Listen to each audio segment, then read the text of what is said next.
everyone, welcome back to my channel. I hope you're all doing well. In today's video, I'm going to be updating my reading journal, and oh boy, do we have so much to talk about. I have been reading, and I've been reading good things. So this first spread is for the Summer Hikaru Guide. I read volume 1 before, but I had to reread it, of course, because I wouldn't have known what was going on. But after I reread that, I read volume 2 and 3. And the reason I did so is because the anime premiered and I was watching episode 1 and I was just like, who is this man with the hamster? So I was like, I better read at least 3 volumes of this. In case you don't know, the Summer Hikaru Guide is sort of a BL, but not really. Or I guess I should say not entirely, not in the way a typical BL is. And it's about these 2 high school students who are best friends, childhood friends, and one day Hikaru goes missing in the mountains, and when he comes back, something is wrong. That is such a good trope, like came back wrong. Oh my gosh, that is such a good trope. The 2 of them live in a small village, and something is weird in this town, like something is in the mountains. And there are just kind of creepy townspeople. There is something going on with, like, I don't want to say the elders of the town, but like sort of. They are aware that something is in the mountains. They are aware that something should not leave the mountains. And the main character, Yoshiki, he knows that Hikaru is not his Hikaru. He knows that something is wrong, but he knows that a life without his best friend, even if his best friend is no longer his best friend, perhaps no longer even human, is just unthinkable. Like, that's his best friend and he's sticking by him. I think the series is such required summer reading. Like, you have to do your summer reading homework and it's the Summer Hikaru Guide. There's the straightforward kind of horror aspect of it, which is also really good. I love a good horror BL, oh my gosh. But also at the same time, everything is kind of like a metaphor, you know, being closeted, having all of these feelings, not being quite sure like where friendship ends and perhaps other feelings begin. All of the confusion, the fear. Also living in a small town, not really wanting anyone else to know because all these people already know all of your business. Being scared your secret will be found out. It's just such a good series for summer. And just like the vibes of it, I swear, like when I go outside all the time now, I just feel like I'm in their town with them. But like the other day I went outside and it was kind of like sunset time, and I went, like as soon as I opened the door, the cicadas were just like screaming. I could not believe how loud it was. And also it's really hot here, so there's no wind, so like you don't hear anything else. Like there's no wind chimes, there's nobody outside. It's just like the woods are yelling. Everything in the woods are yelling. Oh, and also when I was reading volumes 2 and 3, there's a part where the 2 of them see a red dragonfly, and Yoshiki is kind of explaining how like the summer ones and the fall ones look the same, but they're different. Very much so like Hikaru. And I swear to you, I have never seen a red dragonfly ever in my life before. I swear I haven't. And as soon as I got done reading those volumes, I was going outside to check the mail and I saw one. It was so crazy. I could not believe that happened. So I definitely had to incorporate some dragonflies into the spread as well. And also, again, very summery, and just like the whole entire concept of it, like something looking like something else, but it's not really that thing. I also used a screenshot of the scene, the infamous scene, putting your whole entire arm up to the elbow inside of your best friend, like, oh, okay. Again, the metaphors. There's so many scenes where Yoshiki is like, this is so gross, this is so gross, this is so gross. Wait, why do I like this? It's just such an interesting story. I'm so excited to see like where it goes. Like, what is Hikaru? Like, are they gonna figure it out? And also, you know, if the townspeople figure it out, like surely they're not going to allow this evil to just like walk amongst them. So I do fear doom is in their future. Also, like I said, I would definitely read some of the manga if you were interested in watching the anime, because I think that like they introduce a character, I don't know, I want to say maybe like the 10-minute mark, maybe even before that in the anime,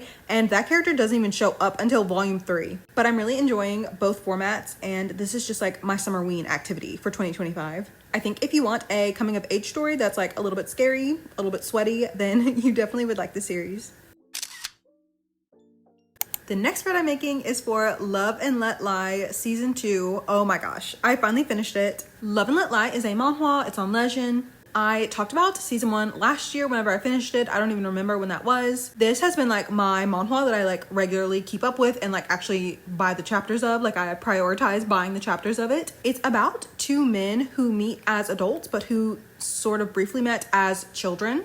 The main character lives a very like straight and narrow life. He's a judo, karate, taekwondo instructor. So he works with a bunch of little kids And the male lead is a menace to society. He is just, oh my gosh, he's self-destructive. He's kind of vulgar. He's like a little rude. And he is the adopted son of a very prominent, very wealthy family that owns like this very big corporation in Korea. The plot of the story is mainly just Taeyoung, the main character, helping Minjae, the male lead, be a better person. Like, Minjae knowing Taeyoung is helping him heal. It's definitely a story of healing. They're very cute together. And one of my favorite things in any sort of romance story, as a matter of fact, I feel like almost every single one of my favorite romance stories is about two people finding each other and healing. Like, I don't know if it's something to do with my personality, but like to me, that's just like the peak of romance. Like, there's so much that goes into loving someone, into a relationship, but for me, like romance, there's nothing more beautiful. It feels like it being like a soulmate story without it being a soulmate story, you know? But I will say season 2 was not nearly as good as season 1 to me. I found myself really frustrated at times with like the back and forth nature.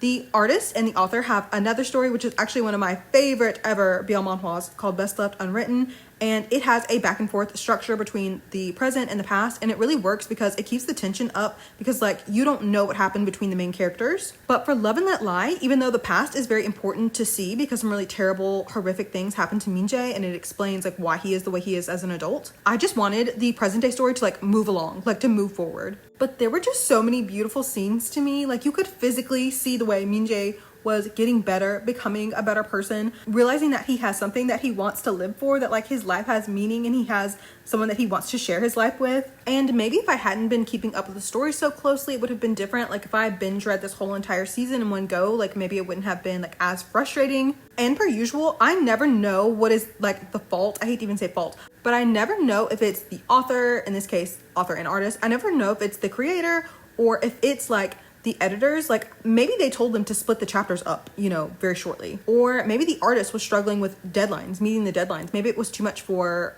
her to draw by herself, you know? Oh, and speaking of art, the art changed a little bit in season 2, specifically the way that the noses are drawn, and that really threw me off. Like, for the whole entire rest of the time, like something just always looked a little bit off about their faces. Also in the review, the author did say something about how like the story she intended it to be kind of like ended up changing. She wanted it to be kind of like a revenge story, and then realized like that's not exactly how it was going to go. So maybe that also had something to do with it. This is definitely one of my favorite series, and it ended so well, and I really enjoyed season 1. I just wish season 2 had been better, but I really recommend reading this, especially if you've ever read Best Left Unwritten. Actually, first of all, you should read Best Left Unwritten and then read Love and Let Lie. I really appreciate the way the author and the artist write characters. They just feel like they have so much depth to them. And also, I will always appreciate being given a plot as opposed to a bunch of nothing. I can't believe it's over though. I hope that there are some side stories, because I don't even know what like my main story is going to be now. Like, I don't know what to look forward to every single week. Thinking about it, I really am going to miss them so much. I really loved Taeyoung and Minjae.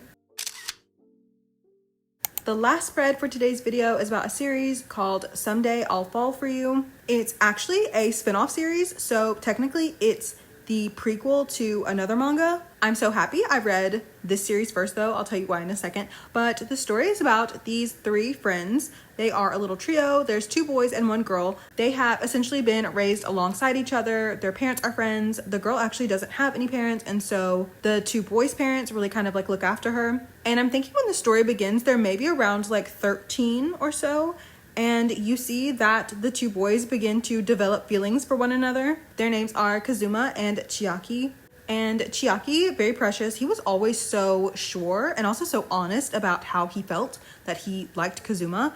Whereas Kazuma, it's not that he didn't know how he felt, but I think he was just so scared of like destroying like everything that they had. Like, again, they're a family essentially. And I think he was scared that all that would go wrong, that, you know, maybe their parents wouldn't approve. And so they were really like keeping themselves a secret. You know, they didn't want any of their friends to know. I mean, Kazuma even had a girlfriend at one point. But it literally follows them from, like I said, I feel like they're around 13 maybe when the story starts. Maybe they're a little bit older, up until high school graduation. And it was really just a sweet story. I felt like you saw so much of their life in those 2 volumes. And I personally think this is a good story for summer, because the beginning of volume 1 starts with summer. And then also, I believe volume 2, yeah, there's summer in volume 2 is shown as well. They even go to a summer festival. You know how I feel about that. Oh, I didn't even mention that in the summer Hikaru died, there's also a summer festival. But the reason I'm glad that I read this series first as opposed to reading the main manga first is because these characters feel so like well written. They feel fleshed out. I feel like I understand them. I understand their motivations. I understand what they're thinking and why they're thinking that. But the main story,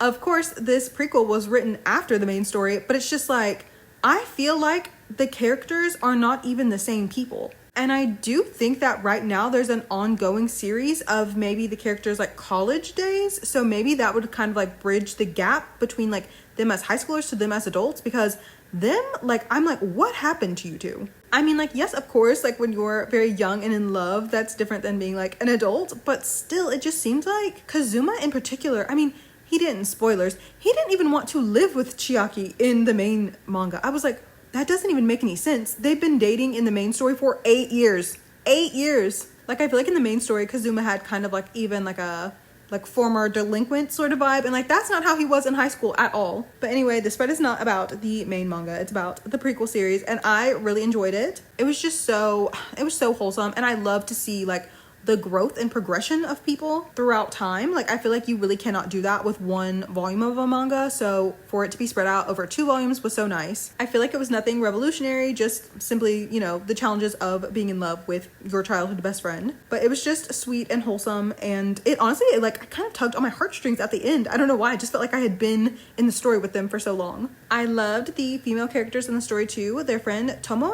I think is how her name is pronounced, maybe not. She's kind of like a big deal in the main story. And also, if you do want to read this prequel first, I would highly recommend like not even looking into what the main story is about, because like it's kind of a spoiler then for what happens in their future. But since the spread is finished, we can now go put all of these spreads into my digital journals. My neighbor just started mowing his grass, so my apologies if you can hear that sound in the background of this video. I have so many spreads that I didn't get to show you because I was waiting for my summer deco kit video to be out, because I didn't really want to have all of these spreads with like, you know, the new stickers and stuff that I've been using, and like, you know, you not even be able to use them. I think my July TBR spread is so cute. I also made 2 spreads, one about like my summer bucket list and then one about my like summerween bucket list, which is really just to watch the summer hikaru died. Like, that's really it. Actually, by the time you're watching this, I may have posted the spreads in my community tab. I don't use my community tab enough, I don't know why, but I'm thinking that I might post those there before you see them here, so now you're seeing them again. But anyway, I hope everyone is enjoying the summer fruits deco kit. I've been having so much fun making spreads with it. I always have things I think of telling you whenever I get to the end of the videos like this, and then when I'm actually recording them, I'm like, no, I don't actually have anything in mind. I don't have any thoughts at all, really. I'm actually about to go record the beginning of the next video because, spoiler for the next video you see, I read Happy of the End Volume 3 finally. I could scream. So I'm really excited to talk about that. I wish I could make these videos longer, but I think, as I've said before, my iPad, like, it'll just explode. I don't know, it already, oh my gosh, when I was making my vlog, oh, no. It was like, what do you think you're doing, Sheree? I just don't have the storage space, unfortunately, to make my videos longer. I wish I could. I actually have so many things I feel like I want to do. Like, I'm so behind on updating my social medias. I need y'all to form a pitchfork mob and force me to post on social media. I don't know why I hate doing it. And also, I didn't watch any anime this week. Sakamoto Days came back.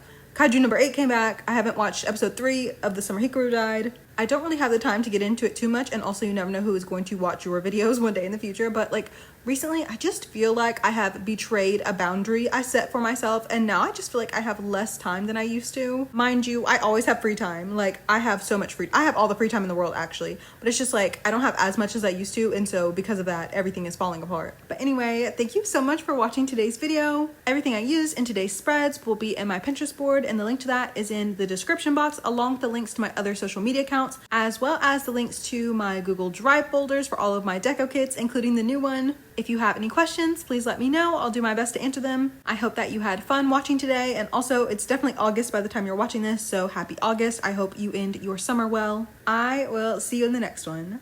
Bye everyone.